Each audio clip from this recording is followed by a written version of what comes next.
people were killed in Kenya's capital, Nairobi, on Thursday after security forces fired shots and tear gas to disperse huge crowds at a stadium where the body of a deceased opposition leader, Raila Odinga, was lying in state. Odinga, a major figure for decades in Kenya's politics, who was once a political prisoner and ran unsuccessfully for president 5 times, died on Wednesday, aged 80, in India, where he had been receiving medical treatment. We now speak to a political commentator, Brian Odhiambo Otieno in Kenya. A very good evening to you, and thank you so much for speaking to us. Thank you so much, and I'm happy to join you, Tsepiso. So, Brian, just perhaps a bit about your knowledge of your relationship with Raila Odinga and how you view him as a statesman, and what we saw play out today. Is that indicative of how Kenyans regard him? Yeah, so my relationship with the family of the Odingas is that I have served as the press secretary to Mama Ida Odinga, who is the wife of the deceased former Prime Minister Raila Odinga, since the year 2019 up to 2024, that's last year when I left the office. I have interacted with Raila Odinga all this time, and also before, when I was serving as the Director of Communications in the office of the first governor of Kisumu County. It's true that the nature of politics in Kenya takes the turn of what you have witnessed today. Raila was bigger than normal life. He was actually described as extra-constitutional in Kenya. He's one of the few politicians who operated out of the context of the constitution.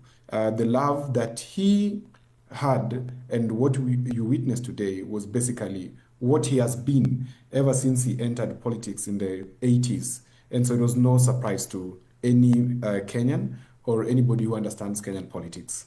So what would you describe as having happened and the cause of that? So we have received information this evening that up to about 4 people are estimated to have died from a stampede that occasioned at the Moi Kasarani Stadium. That is where the body of the late Honorable Raila Odinga was scheduled for public viewing. It, of course, took about 5 hours for the body to come from the airport, that is the Jomo Kenyatta International Airport, to Kasarani International Stadium. So when the body arrived, of course, there were a lot of push and pull because Raila's fans are too many, and actually here we call them believers. Raila's believers are too many, and they went through into the stadium. And when they were overwhelming the policemen there, the police were forced to fire tear gas into the crowd of mourners. But also during that period, there was a lot of running here and there, which occasioned the stampede. And we are sorry to announce that about 4 people were pronounced dead, and scores of others who were also registered as injured. But what was behind that? Was it crowd control, mismanagement? What was happening with the authorities to end up having killed people who were there to pay their respects, who were in mourning? It wasn't an issue of crowd control per se, because as I've told you, Raila's supporters are too many, and they turned up in their true nature. That is how they normally turn up even during his political rallies when he was up and running. And it was no surprise that this was going to happen again. And actually yesterday, the National Security Council did say that this could be a possibility, and they urged for a lot of calm amongst the people.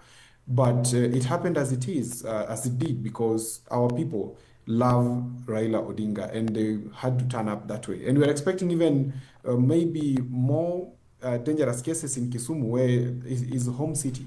That calls for a lot of restraint amongst the people, because, of course, any other time, the people will always overpower the police. Raila's fans are too many, and they will always show up in their numbers. No, I understand that, but surely there must have been some crowd control management that had to be effected. If there is an acknowledgement that there would be a deluge of people who are there to pay their respects, surely law enforcement officials would have to be mindful of that. They would have the requisite training to deal with that. So I'm just trying to get a sense. Was it unanticipated, the huge numbers that converged there? Yeah, it was anticipated that the numbers would be very huge, and of course there were proper measures that were put in place to ensure that this was contained. Remember, I have mentioned to you earlier before that when the body arrived at the Jomo Kenyatta International Stadium, the people overran the police and went onto the runway and onto the plane that was carrying Honorable Raila's body. That was already dangerous enough. And between the airport and the stadium, of course, there were all the measures. But can you imagine this? 60,000 people against a police arrangement of about, let's say, even 1,000 or even 2,000 policemen. Still, it wasn't going to help anything. This is pure Raila politics, kind of. This is how his people have turned up for him. He is a man who was born to defend the people, and the people came out for him. So basically, the numbers were no surprise to us as much as the crowd control measures were put in place, but unfortunately, they were not enough to ensure that these numbers were restrained. All right. As you say, some seem as a symbol of resistance and reform, but he was not without his detractors. He himself at some point accused the media of a smear campaign against him based on some of the reports against him, including members of his own family in some of the high political structures that were he involved in. In the end, what was his relationship like with the media, and had some of the negative reports against him changed over time? Raila was a darling of the media in Kenya. The media loved him because he defended media freedom for the longest time.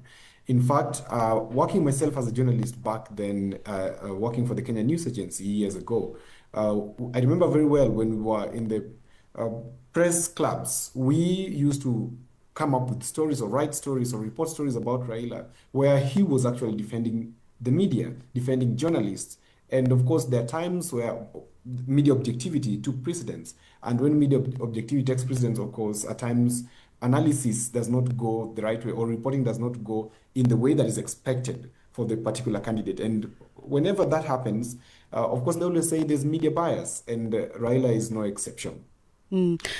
I mean, Brian, I hear you speak very highly of him, and I'm just trying to get an objective point of view of the two sides of the coin, because there always will be. And I just want to understand, you say he was the darling of the media, but as I say, he himself lashed out at some of those articles alleging that there is a smear campaign that was in the Star, the East African. So these reports did exist. So I'm saying he was not without his detractors. So I just want to understand what some of those were saying. I mean, there was even health rumors and misinformation around his condition that was circulating at some point, that he was in a critical condition, even though his secretariat denied this. A few days ago, I actually did a whole analysis on the statement that was released by the secretary. I believe that it was not done the right way. It was a bit of communication carelessness. Having worked with him myself in the previous years, knowing the stature of Raila Odinga, that was a little bit careless from the secretary of the secretariat, where Raila spent most of his retirement time. But as you said, yes, Raila does not go without fault. Many quotas have pointed out to Raila being overreaching in particular ways. They thought that him being in the street demanding for reforms was overreaching in particular ways because his supporters at times would stone supermarkets. Sometimes they would block the roads. And even two presidents now have given reports that whenever Raila's supporters would go to the street, the country will be losing up to about 2 billion Kenya shillings, which is about $200 million per day. And that is one of those downsides, of course, which we have seen or which we recognize that comes with the person of Raila.